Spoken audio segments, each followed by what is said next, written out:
Rockstar. I'm out here with Rockstar, man. Tell us where we're standing at right now. Man, we at Collins Fish Market. We right on Adams. We in the West Boulevard Crips. You understand me? Shout out StreetTV, Alex Alonso.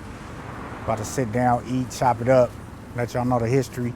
You know what I'm saying? Tell me a little bit about this spot, man. I walked in there and they got all kind of fish in the glass. Yeah, well, Collins, this shit been around forever. As you see, it says 1976 established. But, you know, I've been coming here since I was 12 years old, 13 years old. Now, my neighborhood is getting gentrified.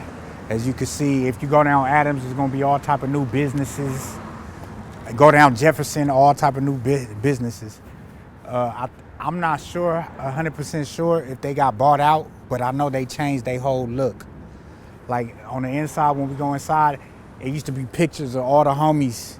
Like literally everybody from the neighborhood Is that right? was on that wall. You know what I'm saying? So when they got bought out, I don't know if they got bought out, it's a new owner. They painted it. They, you know what I'm saying? They gave it a whole new look, raised the prices a little bit. You know, some of the homies don't mess with it, but I listen, it's right in the hood, so I gotta come support. Yeah, it be white people in and out, you know. I mean, they all over. This is what's happening now in this neighborhood, you know, unfortunately. But to be real, this is the West Adams district, so this is still one of the last black districts in LA, you know what I'm saying? They come film movies over here. They come do a lot of stuff over here as far as the, you know, Hollywood, cinema, music videos, whatever. You know, this is still one of the places for that, one of the areas. But get that understood, we from West Boulevard. So we don't like it. We not part of West LA. We not part of, you know, we West Adams district, but we from West Boulevard. We don't even push the West Adams. It's Boulevard or nothing. That's how we basically, you know, but you know, from people understand this, we deuces. We not neighborhoods, we not gangsters. We just Boulevard Crips. That's it. And deuces are, the gears are deuces also, the right? The gears is deuces, the show lines is deuces. You know what I'm saying? So yeah, I mean. Ain't too many deuces though, huh? The deuces card is kind of. 5 deuce, Broadway, but they gangsters, you know what I'm Yeah. saying? But if you a deuce, you know, it's all deuce love, you feel me? Niggas ain't tripping like that, you feel me? But damn, who is this? Pulled up right behind the homie in that. Yeah, the homie pulling up. Yeah. Hey, we got like some $1 million vehicles up in this parking lot, man. Yeah. Hey, so tell me some of the names or some of the photos of some of the legendary OG homies that photos used to be up in this spot. I mean, I'm talking about from young homies to old homies. You know what I'm saying? I can't really say no names, but it was everybody, bro. Like everybody from this neighborhood, this community. This is where the homies used to come eat. We pull up in this parking lot. I mean, we still do. You feel me? I mean, niggas pull up and we'll take control of this parking lot easily. But you know, we try to show love and respect to the people that have been working here. Like the guy inside, he's been working here since I was a kid. You know what I'm saying? So he know exactly who we are and how we come in. So we ain't disrespectful. We just come eat, chill, smoke in the parking lot, and get the fuck up out of here. What's the go-to snack meal to get in here? I like the fried oysters, the wings, everything, the shrimp, you know what I'm saying? Everything, like straight up. If you on Adams, if you in this area, Collins is definitely a landmark in the West Boulevard, for sure. So it's sort of like on the other side of Crenshaw, the landmark over there is Johnny's Pastrami. Yeah, you could say that. And you could say that. You gotta. I mean, I didn't call people all. I mean, I call Faison Love here. I mean, you know, people pull up, they feel like, you know, this fish is, you know, worldwide. You know what I'm saying? Everybody can respect it. Now let's address a little situation. I mean, I heard somebody online saying you ain't really from over here. You ain't from old LA. We smack dab in the heart of West Boulevard, man. Come on, man. Talk to those folks, man. Come on. Yeah, man. And it's like, it's hard for me to hear stuff like that. And then you see I got homies pulling up. You know what I'm saying? This regular, like, you feel me? I come to the hood first. When I pull up out here off the 10, I come to the West B's. I touch Adams. That's the first thing off the 10. It's Crenshaw and Adams. I cannot, if I go past the hood, I would feel like a buster. Yeah. You know what I'm saying? So I love to just drive down Adams, come through, pull up on the homies, you feel me? Call the homies, whoever might be in the hood, boom, boom, boom, make my rounds, and then I'm gone. I mean, this is regular, this is nothing. I'm a hood baby. Feel me? I'm really out the slums. I really had nothing over here. You feel me? And a lot of these niggas see my struggle. You feel me? So it's like all that, I'm not no mystery. All that shit is just like believe half of what you see, half of what you hear. Don't even believe all that shit. Like, decipher that shit for yourself. But, you know, we gonna chill, we gonna chop it up. I'm gonna give y'all some more history on this shit. You feel me? And, you know, we over here, man. We in the boulevards today. Okay, last question before we go inside. Yeah. Just so you didn't grow up in Arizona. You didn't grow up in Phoenix. Nah. So look, my LA, man, I've been all over LA, man, from Hollywood to Hawthorne. You feel me? Like I said, my first high school was Hollywood High School. You know what I'm saying? I was in Juvie Hall. The Sheiks. I was in Juvie Hall, and so I skipped the 8th grade. I went from 7th to the 9th. So when I got out of Juvie Hall, my social worker enrolled me into Hollywood High School. So I was 13 years old at Hollywood High School. You know what I'm saying? 13, running, getting this shit. I went from Hollywood to Fairfax. Fairfax, I was over there for a little bit, wasn't too long. And then Crenshaw, my introduction to Crenshaw. So I think middle school, LA, Inglewood, I went to Warren Lane. This before the hood, you feel me? I was like, what, 9, 10, all that shit. Listen, I used to live in the Legends. Shout out to the Non-Deuce Legends, you feel me? I used to live over there, feel me? They know about, bro, niggas gonna vouch. Niggas gonna tell, and niggas ain't even gotta vouch because it's like, I'm a familiar face, I'm gonna be around. It's not like I moved and I never came back and I stopped. I'm still here right now.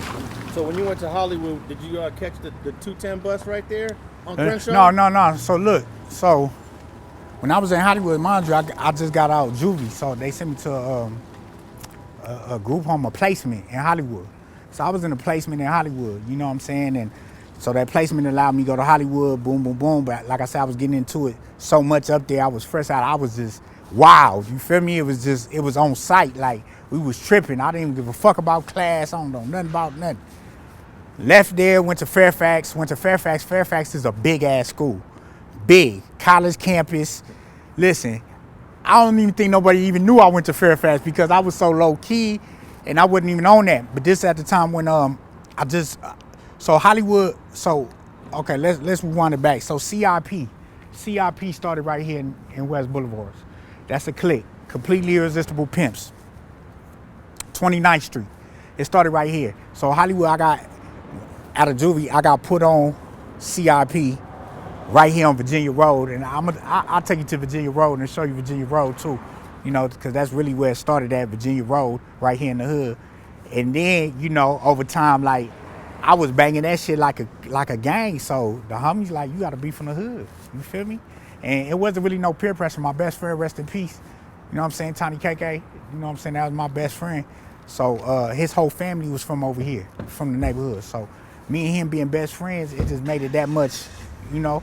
So I just hopped in this shit, you feel me? 12 years old, fuck it, let's go get put on. All right, so we'll go inside and see what you're going to order. Yeah, no, for sure. I got you too. Whatever, you know what I'm saying? All right. I got you. It's on me today. Okay. So I'm going to stop it. Hanging out. You know what I'm Get in that saying? motherfucker. Nah, we chilling. We about to get something to eat. Chill. But yeah, what's up, dog? Little rainy day though. Hey, what is that? Hey, tell Kirk, cause he like, what is that? I know. I was saying to myself, I ain't never seen nothing like this one right here. That's that electric beam. What the EQS? And you styling yourself over there, huh? I get the baby flying spark. Can you give us a little tour or describe what you wrote? Look in that motherfucker. Show us. But stand by him because you got the mic. I want. Introduce him. The homie AB, cuz, you feel me?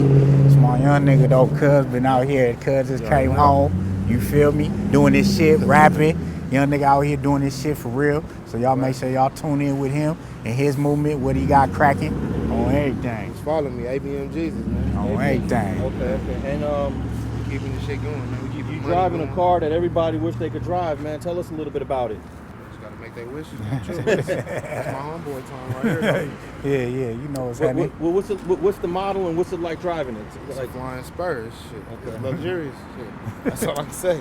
That's what we doing with Adams. Okay. We drive fast shit, fly And shit. that's one thing about it, like the West Boulevard is known for getting money. You know what I'm saying? If you really don't know, if you know, you know. bullshit and nonsense. We really don't entertain a lot of this internet shit. My homies don't even want to be seen on camera and seeing this internet shit, and I'm okay with that.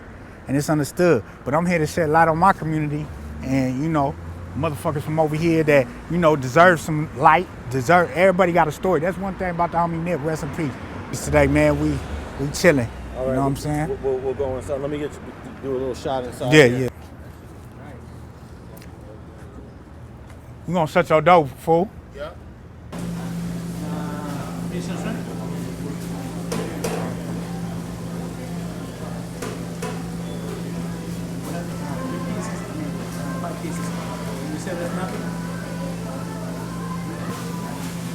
Let me get I'm gonna do, damn, cause I'm on wings, shrimp. How can I get wings, shrimp, and oyster? Huh? Nah. Okay, just wings and shrimp though, instead of. And how many wings?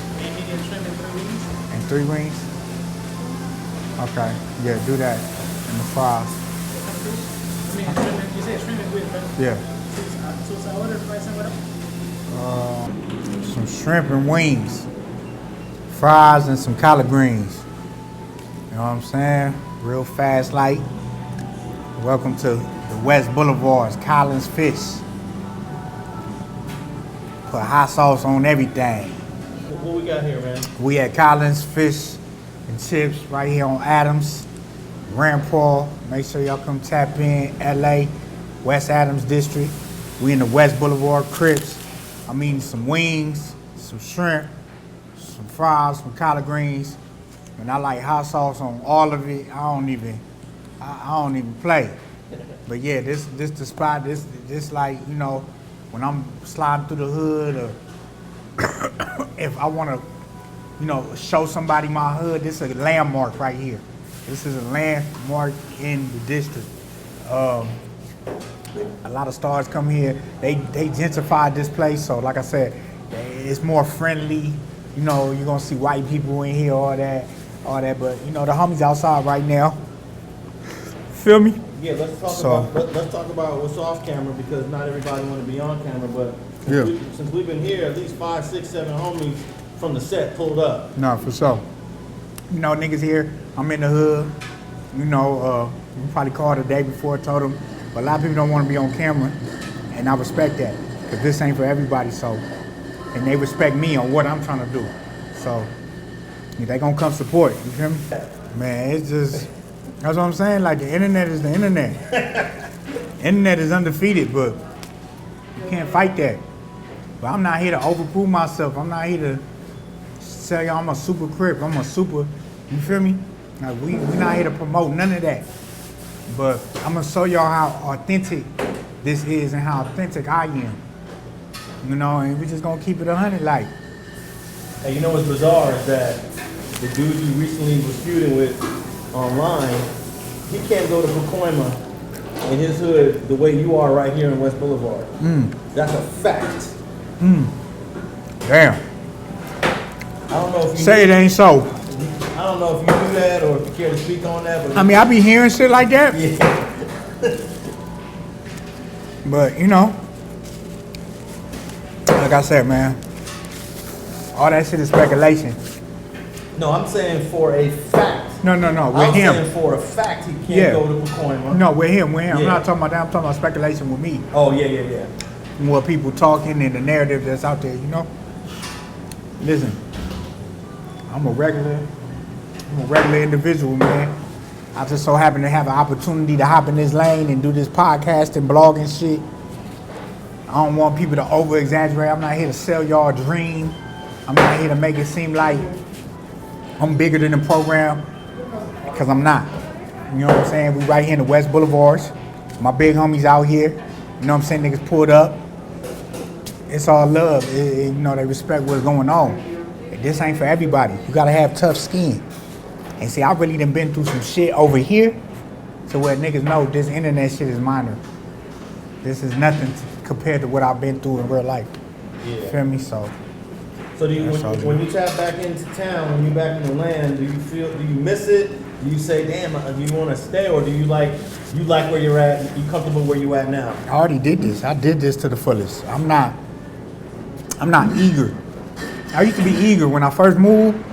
Come back every weekend, spending money. I'm like, hold on, I'm spending all this money, rental, gas, coming back, gotta drop.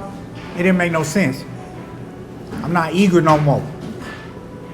I'm past that in my life. Like, I'm comfortable in my own skin. You know, I'm not running from nothing. I'm not hiding nothing.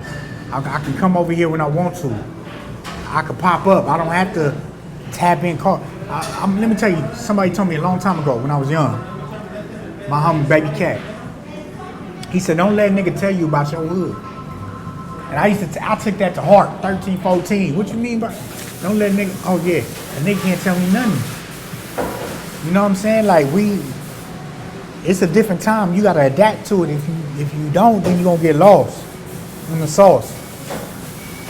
So like I said, man, I ain't trying to portray to be nothing I'm not.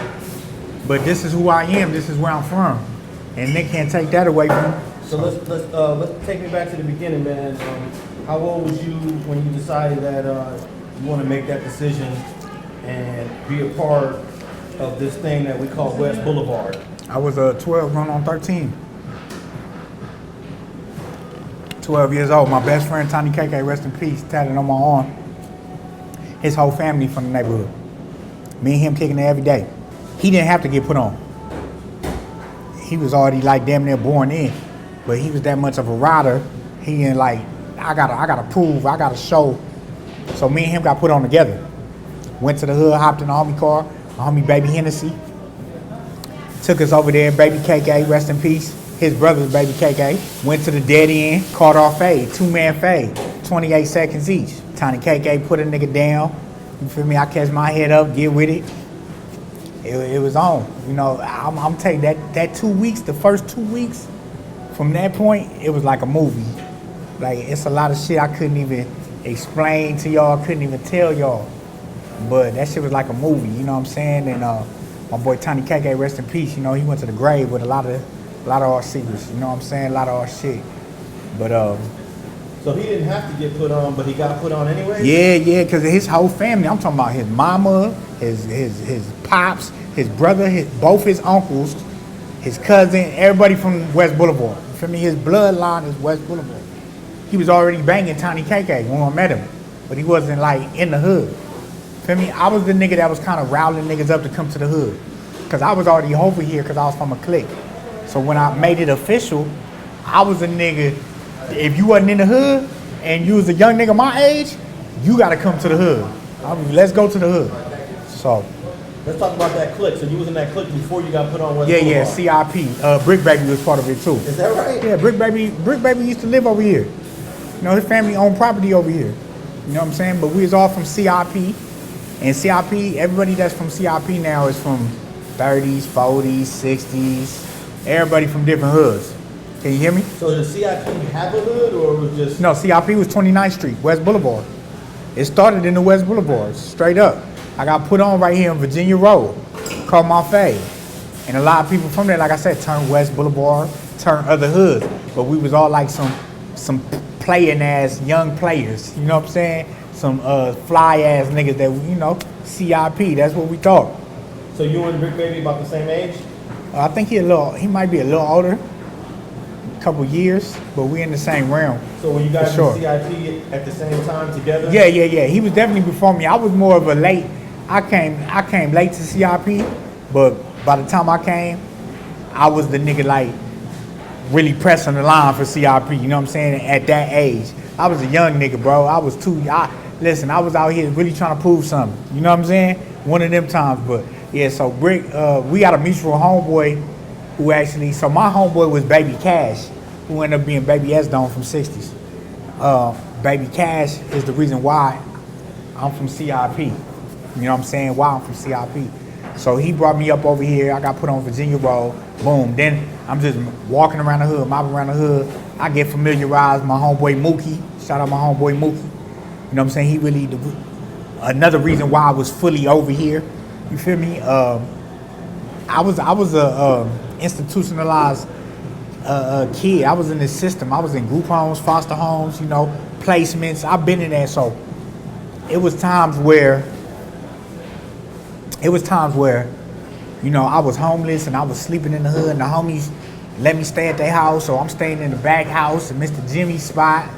You feel me? I was living all around this motherfucker, you know what I'm saying? Cause, you know, homies cared about a nigga that much. They, you know, look out. Hey, bro, you can stay here. You could post here until you figure it out.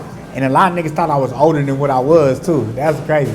But, like, a lot of niggas thought I was big for my age when I was 12, 13. So you would thought I was 17, 18. I used to get away with that with the women and all that. I had older women, all that. But, yeah, man, so I chose to get put on the hood because my best friend, rest in peace, me and him was thugging every day. So I said, fuck it, let's go. Let's run this. You know what I'm saying? We already over here. We already claiming this shit. We already around these niggas. Let's make this official. So that was me and his like goal. Like, I ain't gonna lie, me and him had a sick plan at a young age. You know, we thought we was gonna be the biggest Crips ever. You know what I'm saying? That was our shit. You know, Tiny KK, Baby T-Rock, nigga, we gonna be the niggas, right? But unfortunately, my nigga got killed in 2008. Police shot him, sheriffs. Crenshaw Slauson at the bank, shot him in the leg, said he was gonna be all right. Next morning, he died. So his mama filed a lawsuit against the hospital, against the sheriffs. Sheriffs was harassing her to death. She damn near died. She died, ended up dying like a couple years later. You know what I'm saying? She was trying to expose them, and they was pulling out all the tricks. Crash, LAPD pulling up to her house, flashing lights, like harassing her. You know what I'm saying? But yeah, Tiny KK got killed by the police. That's a fact. He got killed by the police. Shit was in the LA Times. I mean, the shit, y'all gotta know, like, I did everything with this. That was my crime. That was my best friend. And if you really from West Boulevard, you know that's my nigga. That's my day one, Ace. And when he died, a big chunk of me just stopped giving a fuck about this shit. Cause I knew it was a bigger program. This ain't no enemies that killed the homie. This the police. The biggest enemy. So what niggas gonna do about this? You know, I had a lot of resentment in my heart at that time, like, cause I'm like, I had thoughts of really getting, like, nigga, should I go just make a point and really just get off on the police? Like, just to make a point so you, but I know everybody ain't gonna fall behind. I know everybody ain't gonna be like that. So it took a lot in me to just say, man, this shit fake. Y'all niggas beefing with everybody, but y'all ain't gonna go beef with the police. Y'all not ready to go kill like I'm ready to go kill. So I just, man, I'm telling you, it took a lot in me, bro, to let go of that shit, bro. You know what I'm saying? And Tony Kecker, that was my best friend, cause I wanted to give this shit up. And you know, like I said, I lost a lot of shit. I lost his brother, Baby KK, who brought us to this shit. Baby KK was the general over here. You know what I'm saying? For the young niggas, you feel me? For my age demographic, my group, he's definitely a nigga niggas was scared of. You know, he did a lot of bullshit, stirred up a lot of shit, you feel me? But would stand on it. Very confrontational. Niggas didn't want to be around him, you know what I'm saying? I love Baby KK, man. That was my nigga, man. But yeah, he rest in peace too. Big T-Rock, my big homie. You know what I'm saying? Big T-Rock was a factor around this motherfucker for sure. You know what I'm saying? Oh me. So were any of these homies in your generation part of CIP also? Shout out Baby Gun. Lil Gun. Shout out Lil Gun. Lil Gun was from CIP with me. A lot of niggas, Lil T-Rock, I'm Baby T-Rock, Lil T-Rock was from CIP. A lot of young niggas my generation, they was all from different cliques and shit, and then end up being from the hood. One of your OGs is about to pull out. Yeah, shout out to the homie Ryder, you know what I'm saying, DC Ryder. One of the flyest cars Yeah. He one of the flyest Crips on the west side, and niggas know that. DC Ryder, a real homie. Yeah, you know what I'm saying? And let the people know I tried hard to get him on camera. Yeah, DC ain't doing that. You know what I'm saying? He'll do a picture for the homie, but he ain't gonna do none of that camera talking. Okay, so I want to ask you about, you talked about being in foster care and placement homes. Yeah. What was your family situation like when you was a kid coming up? Where was mom and dad at? Single mom. I don't know my pops, never knew him. Tried to find him when I was older. I don't know. I just gave up with the shit, right? But I grew up never knowing a dad, so I didn't give a fuck about having one, right? I didn't care. I didn't understand that. My mom's single mother, seen her struggle. You know, she was in and out the penitentiary. You know what I'm saying? Did pen time, so at times I go stay with my grandma. So that's where Arizona come in place. My grandma live in Arizona. She been in Arizona my whole life. So moms go to jail, I gotta go stay with grandma. Just so happens she go to jail one time and the system, LA take control of me.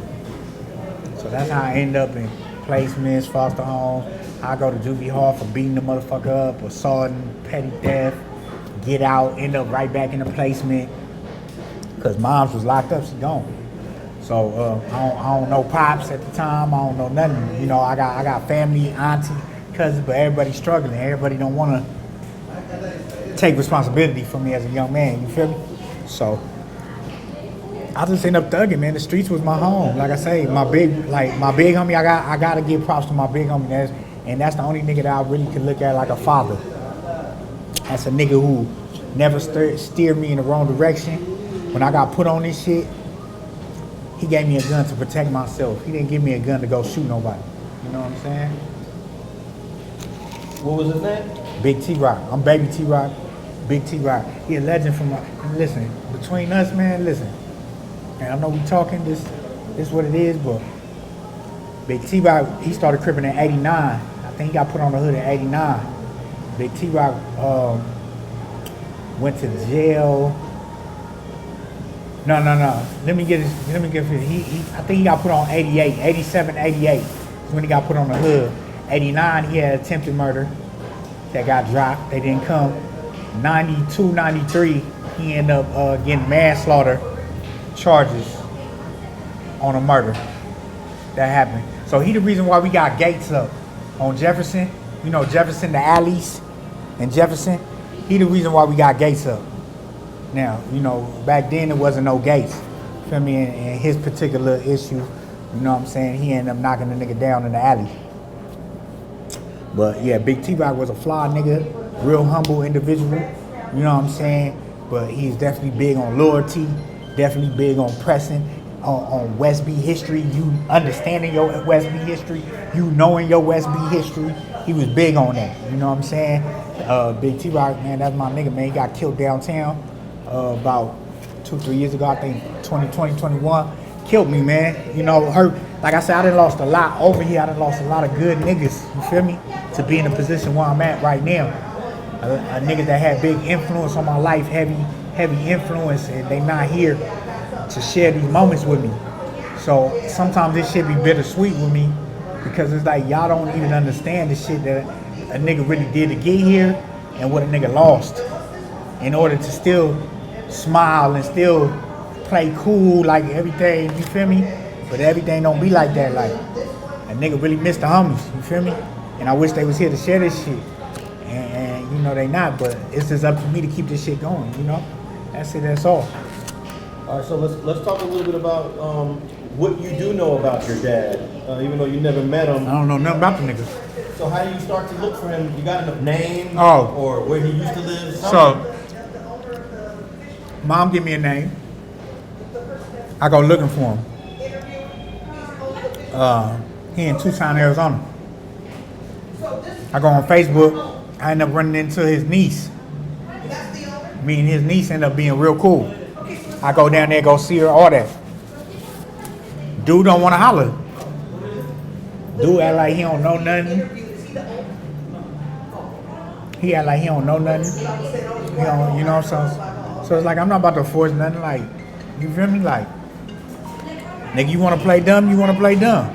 You know what I'm saying? I mean, listen, by yourself, but it's like, at the time I'm 26. I done went 26, 27 years without knowing you. It's not hurting me. You know what I'm saying? I just want to see your face, nigga, see if I really look like you. But am I hurt? No. Nigga. So you got the message through the niece that you recently met on Facebook? Yeah, because I ended up going out there. I was throwing shows in Arizona. So I threw a show in Tucson. So it gave me an opportunity to come meet them and shit. I met the mama, you know what I'm saying, which would have been my auntie, you know. I met all them. They talking about I look just like him. They like everything about me reminds them of him, but he got a whole family, whatever. I don't know what the nigga on. You feel me? I don't want nothing from you. At the time, I pull up with big chains. I'm big. You gonna want something from me more than I want something from you. Trust me. So, I don't know. That shit don't bother me though. It's like whatever. Cause I don't know how I feel to have it there. So it don't, you know. But Big T-Rock was the closest thing to Dad, and I cried when that nigga died, bro. Cause that nigga took me in, bro. I was living with him. I mean, he taught me how to really survive in these streets, these LA streets, and how to conduct myself. You know what I'm saying? Without being all that extra out shit and doing all that. We don't got to do all that. So you still maintain a relationship with the niece you met on your dad's side? Oh yeah. That's So she actually came and lived with me and all that. Like we was close. Oh wow. Yeah, we was close, man. So she must have gave you a little bit of game about how your dad was like. She knew your dad, right? She did, but she does know your dad's still alive. He's still here. Yeah. So what did you learn from her? That he an asshole, that he bitter. I'm like, damn. I don't know, bro. Okay. Well, that's disappointing, man. I hope your dad may be watching this, and it's important. It doesn't matter how many years. It's important to reach out, man. And yeah. For both of you guys, at some point in life, reach out, man. That shit just made me a better dad. Okay, so how many kids you got? 2. Okay. Got a son and a daughter. My son, I named him right after me. My daughter, everybody say my kids look like me. So, to me, my job is to be better than what he was or what I know him to be. And just really just be there. I think it's different, bro. Like this generation, we got a little bit more responsibility and accountability now, you know? I feel like back then, niggas was just running off on bitches, all that. You can't really do that shit now.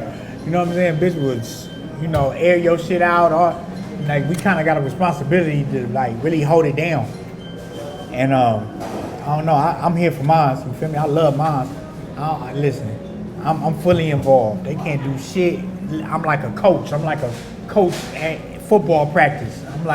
I'm in their face, you feel me? So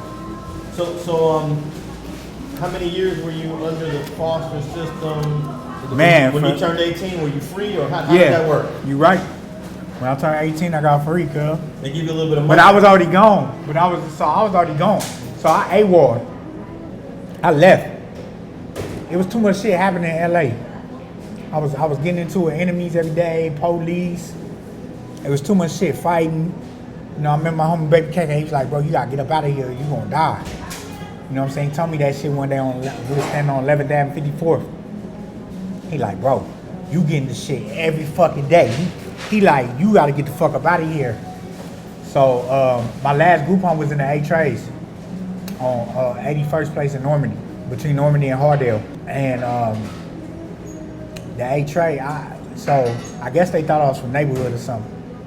Feel me? Because I went to Crenshaw. And I was talking to a girl that stayed on that street. Her brother was from over there, I guess. So they kept on, you know, they was calling me all the disrespectful shit, but I guess they was threatening the group home because there was a guy in there who worked there who was from that area. And he kept on saying he hearing shit about me. You know, they saying that I'm from neighborhood and they gonna come over here and do shit, you feel me? So they got scared and they kicked me up out that motherfucker, right? They sent me to Orange County. I get to Orange County, get to some house. Mind you, I got years full of shit out of packed. We get to the house, there's some big ass essays in there, Mexicans in this house. Nigga, I wasn't there for 10 minutes, nigga. I act like I had to go to the bathroom and got ghost. Left.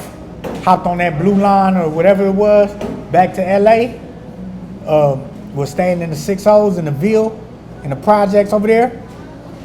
My homeboy Tiny KK had a man, that shit classic, bro. Some old lady had a spot over there. She never came out the room. Ever. I never seen her. But all it is young motherfuckers living in the living room, runaways, couple motherfuckers selling dope, you know what I'm saying, from 6-0. You know what I'm saying? We in that motherfucker, young nigga. Stayed over there for about 2 or 3 months. Had a girl next door that I was fucking on. And I just remember like my nigga was like, man, you gotta get the fuck up out of here. So I was already, so by then I already been through all the group homes, all the placements. This is like my last straw right here. It's like, what am I gonna do? Am I thugging it out right here, keep on getting in shootouts, fist fights every day, or am I trying to do something better? So my boy was like, shit, let's go to AZ, you feel me? So that was like my first touch of AZ, A-walling, at like, I think I was 16. I was 16 turning 17. Or 15 turning 16, one of them. I A-wall to AZ. Bro, if I tell you, so I'm in AZ, my cousin out there, my cousin from 9-7, East Coast, Tiny Jinx. And he got me out here fucking with some other niggas, some niggas hustling in these apartments. Tiny Jinx on the run or something. Something happened with Tiny Jinx. So one day, we stayed in the same apartments. I walk to this nigga apartments. When I'm walking to his apartments, I see the door open. I see some plain clothes, white guys. And I see him, so I see him out the door. When I put one foot on the step, right? As soon as I put 1 foot on the step, I see, it look crazy. I act like I'm going downstairs now. I don't act like I'm going upstairs. They see me, they was like, nah, come in. Boom. They arrest me, they handcuff me, they take me upstairs. This nigga Tiny Jinx in the middle of the room, handcuffed to a chair. Like this, talking about they been looking for him and who is you? They start running my name. They run my name. Check this out. They run my name. This is some crazy shit. They run my name. They see that I'm AWOL from LA. All that. They run everything. They call in. The girlfriend, I had a girlfriend at the time. She older than me. Me and her got the same last name. So when they asked, how long you been out here? I said, man, I've been out here a minute, man. I'm chilling. Woo. The people on the phone like, oh yeah, who you with? He said it's his sister. It's really my girlfriend, but we got the same last name. So the people was like, oh, he's straight then, because we ain't heard nothing from him. He good. He must be in good hands. Chill. So they just let me be. They chilled. And then when I turned 17, 18, I got the shit in the mail. The emancipation shit. Boom. Like I said, bro, my life different, bro. I got the, like, when I got that second chance right there, I got to see different shit. Like, I'm like, damn, cause I ain't gotta look over my shoulder, nothing. You feel me? So I never really told nobody that. You feel me? Like, well, yeah, that's how a nigga end up really in AZ, cuz end up really getting up out the mix. You know what I'm saying? I was too much in the mix. And niggas know I was a hot boy. I didn't give a fuck. My name was ringing all around this motherfucker. I didn't have nothing to lose. Mom was in jail. No pops. Like, what you got to lose? Nigga, the streets is my family. Nigga, the hood.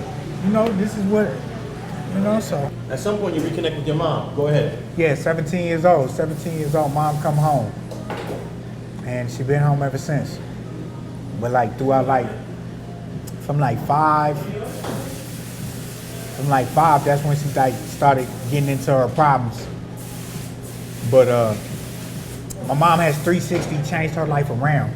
If you meet this lady today, you would never think she did any type of time in jail. She actually owns her own business. She been featured on the Forbes blog site. I mean, it's just amazing how she turned her life around. And you know, she's definitely been, you know, for the time that she lacked and missed, she's definitely made up for it as an adult. You know what I'm saying? And I can honestly say that, you know, for a long time I had grudges and resentment towards her. You know, feeling like she, you know, just left me out here to be, you know what I'm saying, like, cause she didn't know the sacrifices that I made, you know what I'm saying? And she still don't quite understand that, you know what I'm saying? But and I don't know what she been through, what she went through, you know, we don't really talk about all that. But, you know, that's crazy that y'all don't sit down and just talk about. Yeah, I don't think she like talking about that shit, you know what I'm saying? And it's crazy because the nigga from 6-0 was like, his mom was in jail with my mom, like, nigga seen me post my mom one day on IG, was like, oh man, my mom was in, you feel me? And my mom like, she don't even know who the fuck she talking about, you know what I'm saying? Like, she just erased that part, you know. Would you like to talk about stuff like that with your mom, or you don't? Nah, I think she rather. I mean, out of respect. Listen. I think I could never understand what she been through. She been in jail multiple times, did bids. But from my perspective, she's not gonna understand how I survived. You feel me? And I think it's just a little blank void right there that we just leave that shit where it's at because it's too much hurt behind it. Does she know about the whole West Boulevard? Oh yeah. She know my big homie, Big T-Rock. She know about all this. I don't think she understood. Like I always running the streets young. When I lived with her, leave the house, run away. You know, I always wanted something. It was something out in the streets that I was attracted to. It was like, I want to be in the mix. I want to be with some motherfuckers doing something. Like, I can't be in the house bored. Like, I got a short attention span, right? So I don't know. I was just always in the streets, and I don't know if she understood. I don't know if she knew. I don't know if she knew I was gonna be like this, you know. But this what comes with it, you know. Like when you leave a nigga out there to fend for himself, what else you expect? You feel me? You gotta fight. I had it harder than a lot of these niggas. I ain't got no family over here. You know, I ain't got no strong bloodline. But if a nigga get out of line, we gonna squabble. You know, it's cause we gonna fight for respect. I don't care who your family is. So I think that's why a lot of niggas respect me. A lot of homies fuck with me. You feel me? Cause I stand on my own at the end of the day. I don't gotta call woo. Even though I do come from some niggas that wouldn't let nothing happen to me. Vice versa, I ain't gonna let nothing happen to them. So it just be on that type of time, man. So do you have any good memories in some of the placement homes that you was in?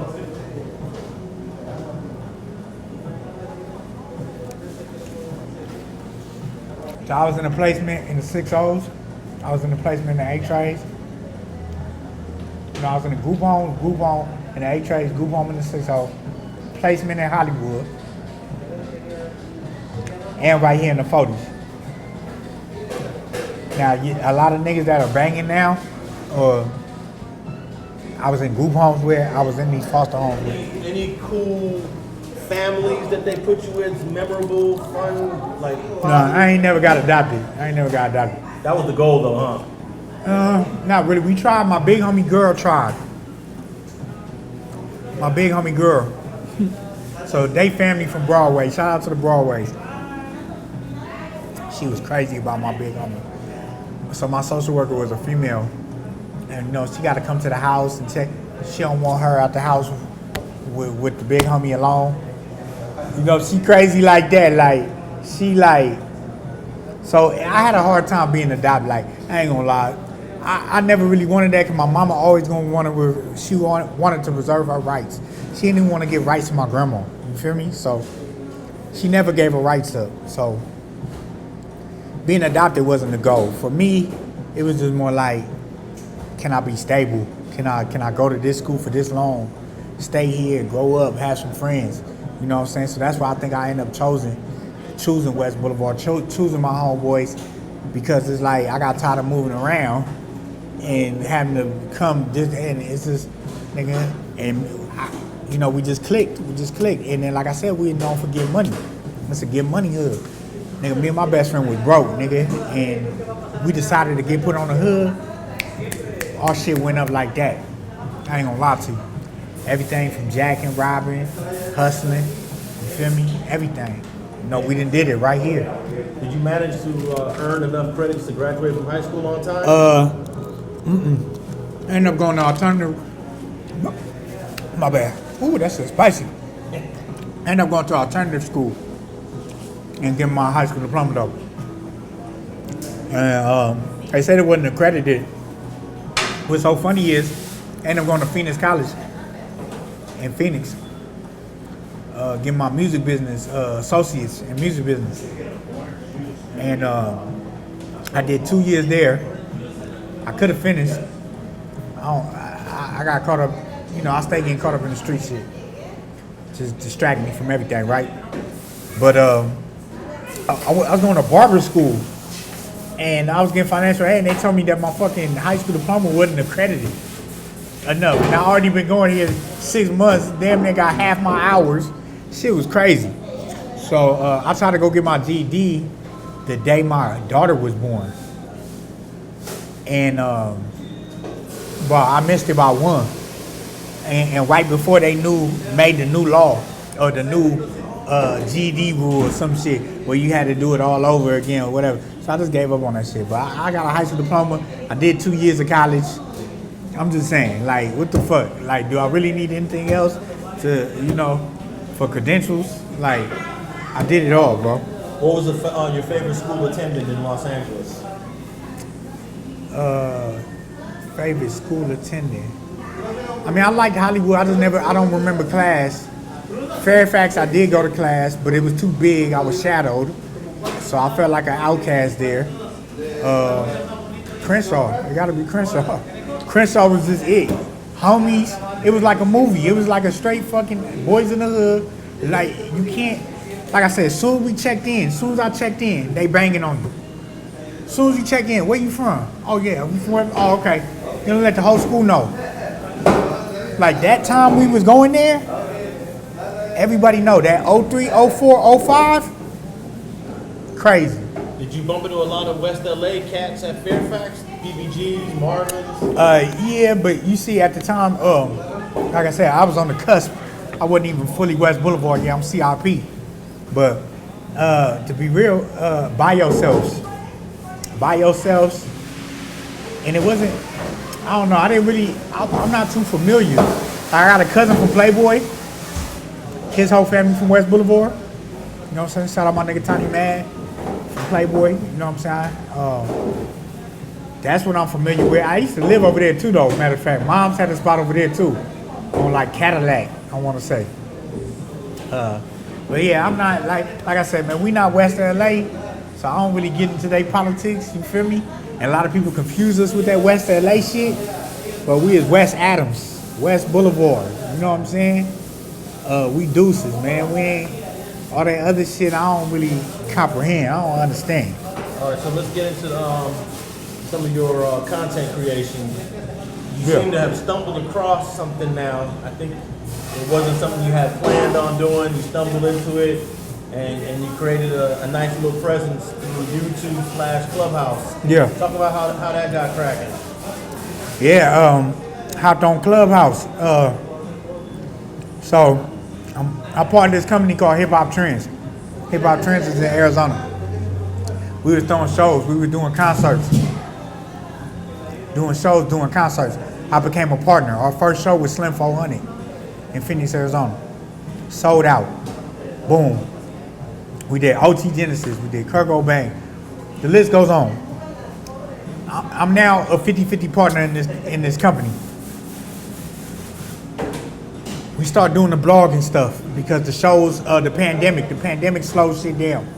The shows, you can only have 50% capacity in the building. You know what I'm saying? So we're not making no money. So we pivoted to online. Let's do the IG, let's do the YouTube, let's do the website. We all monetize. We're trying to figure it out. My homeboy, towards the end of the pandemic, bro, get on Clubhouse, bro. I got this room, woo, woo, woo. My homeboy from 5'5", Nate Poe. Shout out to 5'5s. He starts a room called Mixed Emotions. Mixed Emotions was catering to women, relationships, things of that nature, right? So we go turn that motherfucker up. Everybody from LA in there. Everybody from LA. So a light bulb goes off. I said, let me create hip hop trends on here. Cause I don't see nobody talking about hip hop on here like that. Or debating and having these discussions. It's a lot of fake paperwork rooms, a lot of bullshit. So I started Hip Hop Trends on there. Instant hit. People attracting to it. They love the conversation. They want to be a part of it. I started interviewing people, all the rappers from LA, West Coast rappers, old school to new school. I mean, everybody has been on that Clubhouse platform with me. And a lot of people first time on Clubhouse was through me. So, it just turned into something. I just kept it rolling. And after a while, people was like, hey, man, you media. You part of the media. Like, this is some media shit. So I just took it serious, man. So hip hop trends, you know, I rock with hip hop trends. Shout out Henny Flats and the people at Hip Hop Trends. But, you know, I ended up taking my talents and just really focusing solely on what I'm trying to do. You know what I'm saying? I can't, it's hard to have two visions and they're not transparent with each other in no type of form. You know what I'm saying? It's like we gotta be on the same page somewhere. So that's why I started Smut Free TV. I always had Smut Free Entertainment. That's been me. Been rapping for a minute, LLC. I just put the TV on it now. And we exclusive content. We taking this shit by storm. I mean, I've been doing it for a minute. Ain't nothing really too much change. I'm just amping it up a little bit. You know what I'm saying? With my flavor. See, I used to have to holler at my partner and be like, hey man, what you know? Now I'm just going with my gut. It's all me. Can't nobody tell me what to do or how to do it, or even get me to persuade me to do something that I don't. You know what I'm saying? So shout out Hip Hop Trends, and we still got Hip Hop Trends Clubhouse, and we still got the Smut Free TV Clubhouse. But Smut Free TV is fully me, Smut Free Entertainment, and I'm just trying to give y'all that raw, uncut. I'm not trying to give y'all the same content everybody else give y'all. So if y'all see me on IG, and I maybe post 1 to 3 posts a day. I'm not posting 5, 10, 15, 20. I'm not oversaturating. I want something to hit. Quality over quantity. You know what I'm saying? That's what I'm about at Smut Free TV. And I'm just here to get a place to go. You know what I'm saying? If you talking some shit, you got a voice, you want to be heard, come to Smut Free TV, we'll hear you out. You know what I'm saying? If it makes sense. So how did Wack become a big part of the content creation over there? A lot of people don't know. We was on Wack ass to begin with. Me and Newport from 60s. We ran a room in my room one day, supporting Nipsey Hussle. And we went big on Wack. Wack came in there, we kicked that nigga up out of there, all that. Was on that nigga head. The room was so viral, it went all over the internet. I'll never forget that room, because that's the most participation we ever had from the chat, from the people in the group. I'm talking about they was putting flags, Nipsey Hussle shit in the chat. It was going crazy, right? So that's how I got introduced to Wack and got on Wack radio. Then he says my name. I throw a brunch in Arizona, a Super Bowl brunch. The day before the Super Bowl brunch, the Super Bowl brunch happened on Saturday. The day before, Friday, I wake up to Wack saying my name, saying, Rockstar, if you said something about my family, fuck you, fuck your mama, woo, woo, woo. Internet go crazy. I posted on my shit. I said, okay, let's have fun with this nigga. I post a meme of Chris Rock and Will Smith. I'm Will Smith, he Chris Rock. I'm slapping him, saying don't talk about my mama. I make a t-shirt, I put it up for sale, all that. Boom. Run into Wack again. Poetic Flacco. Room go viral. He tells me so a lot of people don't know Poetic Flacco from No Jumper. That's my boy. Me and Poetic met on some crazy shit. I thought he was somebody else. I seen AD post him. I get on his bumper, AD put us on the phone. I let Cud know, I hopped in his DM like, nigga, I can come get you right now, I know where you at. Flacco waved the white flag, call AD, we get online, we end up cool. Flacco has helped me a lot during this content creating process, giving me pointers, etc., blogging, you feel me? He's definitely been a brother in this thing. Wack come in there and say some shit like, he gonna send some niggas up there to beat his ass or something. I tell nigga, no, you ain't finna do nothing, nigga. Fuck you mean, nigga? You ain't touching that nigga. Oh, what? What? You gonna take up for this North Dakota nigga? Is this Crip taking up for a North? You feel me? So it started going crazy. We packed that nigga up, got him up out of there. So niggas don't know we been getting into it. We've been having this power struggle. But Wack excuse every time is, oh man, you know, we ain't enemies in real life. You know what I'm saying? You ain't never did nothing to me. You know what I'm saying? Herman, you ain't never talked. You feel me? So after a while, I don't know how he started coming to my room though. He just started coming in there, and we just started building a rapport. I'm like, fuck it. This is his playground. This clubhouse shit is his playground. Of course, he gonna try to come finagle his way in here. Let's entertain this nigga. Let's give him something to talk. You know, cause he gonna do it in any room he go to. That's what y'all don't understand. He gonna go to anybody's room and talk crazy. It's just with my room. He figured, oh, I'm a Crip. He trying to be semi-cool, but at the same time, he trying to semi-diss too. We know. I could read in between the lines. I know. So a lot of people, when they be like, oh, I told you so, Wack was gonna bro, you're not telling me nothing I don't know already. We prepared for that. We prepared for all that. We let this man talk. It was nights I never came off that mic and I just let him talk. Oh, it's nights I'm just in there, I'm doing something else. I'm like, yeah, Wack. Yeah, Wack. Okay, Wack. We boosting the nigga ego. We getting the content, because when I realized, see, I was trying to realize how to monetize the clubhouse shit. Because I got tired of being on there, start being a problem. Like, we on there too long, we talking, we not really getting no money, these other niggas. Okay, now, oh, I get it. I'ma clip this nigga. He come to my room, he wanna talk crazy in my room. Let me start getting money off this nigga. So that's what we start doing. We start clipping this nigga. Come on, Wack, come up in this motherfucker. Come on. Come talk crazy today. Yeah, we gonna clip that shit right up, nigga, and I'm gonna make some money off you, nigga. Exactly what I did. So that's why he was in the room. That's why I tolerated and accepted that shit for only so long. What I'm not gonna do is let a nigga put a nigga in a trick bag and act like we was best friends and I was just telling nigga top secret shit.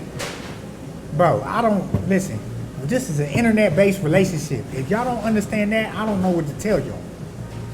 I put up on this guy once, and like I say, he a different person in person than he is on the internet, and that's what's so shocking to me. The nigga nice as hell. Cool, the coolest nigga. That shit is weird. So I don't understand how niggas be so weird, bro. I just let a nigga be him. You stay over there, and I stay over here. Don't worry about me, bro. You know what I'm saying? You came looking for me. I didn't come looking for you. It wasn't the other way around. When did you guys first started working on this? I don't know if you call it working together on Clubhouse or whatever. But when did that start? And how long has it been up into the most recent situation? Man, it's been some months. It's been like, I mean, a lot of people say it's been like a year. I mean, I guess time go by fast, but I feel like it's been like probably over 6 months, a little over 6 months. But I mean, we talked about everything. A lot of people, look, y'all just getting the clips. Y'all not getting the whole room, the whole context of the room and what we talking about. Ask this nigga a million questions. Y'all only seeing the viral ones. Y'all not understanding the real conversations. And sometimes we have decent conversations. Like, this man could not be on bullshit. And we can actually get a point across. And sometimes it's just up, it's up. But he has mastered the internet. That's one thing I won't take nothing away. He has mastered the algorithm on saying shit for shock value. We got to give him his credit on that. But what we not going to do is cause confusion within the streets. And that's what the thing I'm trying to clear up.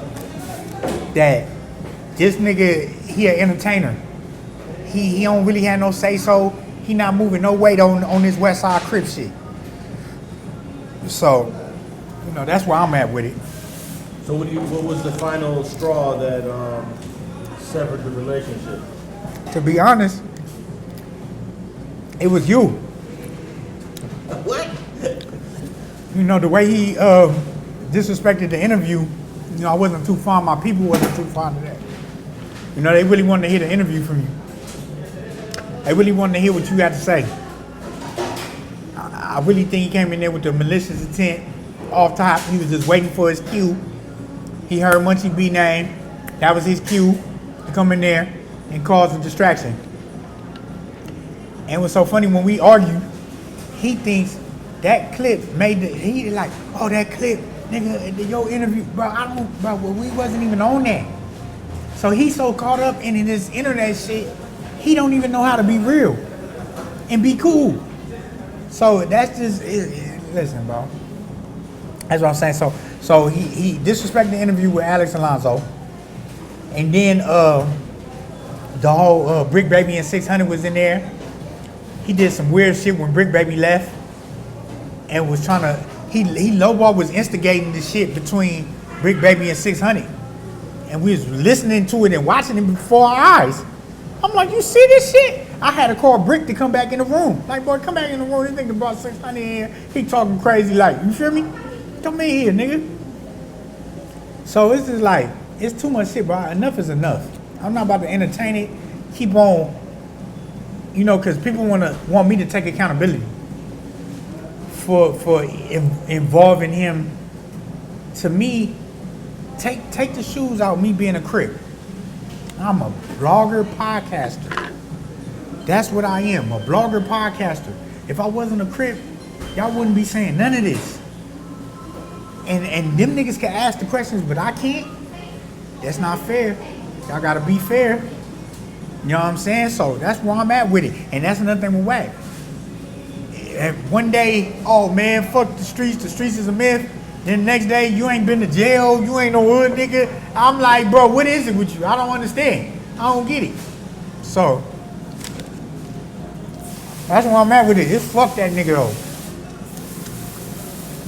That's my dead homie. We can never be cool. You don't bring up a nigga kids acting like you did something for me. Nigga ain't did nothing for me. And that's another thing. Nigga want to act like he helping people. You hurting the West Coast right now. You are hurting and causing confusion. You have yet to put a nigga in a real positions. You have the power to do so and you abuse it. Something gotta give. It's like something gotta give, bro. Okay, let me ask you about the situation that caused him to go off on me. It's that whole Munchie B rumor that, I don't know, quote unquote, comes from a dude named Foley. Yeah. Can we speak a little bit about that? Because he threw you under the bus saying, oh, I didn't know nothing about that situation with Munchie B. Which is a lie. That all came from RocStar. Which is a lie. So, I'm trying to think. I got it. I got the, he said it a year ago. So, I got it. I got the receipts where he said it a year ago. So, he spoke on Munchie B before he even met you? Yeah, he spoke to Munchie B about that situation before that, a year ago on YouTube. It's documented. I'm not telling him nothing new. I'm not telling him no top secret shit. This is exactly what it is. It's a nigga call you, right? Talking to you. Hey man, is that shit true? And then it's me. Well, you know, word is. What top secret about that? I'm telling what everybody already fucking know or what they already heard already. It's nothing new. I'm not sitting here conversating, trying to plot pinky and brain with this nigga. It's none of that. So it's like, all that shit was bullshit, bro. Like, and Munchie cool, Munchie best friend, well, I ain't saying best friends, but they good friends. Him and the homie KK, F and KK from the hood. You feel me? They close. That's the only reason why Munchie be in my room, fuck with me. He been in the halls, he been in the county with the homie. They got a good rapport with each other.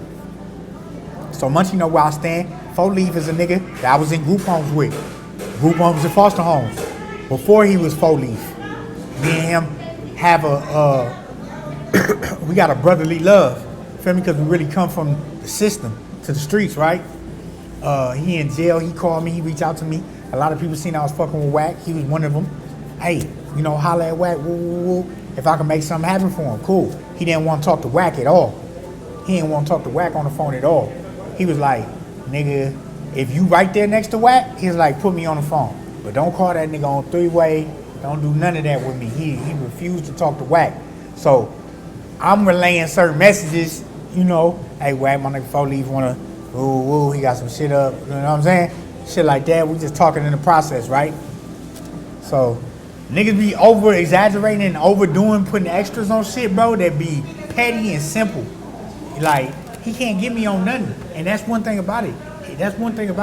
He want to get me on something so bad to where he got to say, oh, you ain't never been to jail. Bro, what does that mean, bro? What does that mean? I haven't got caught?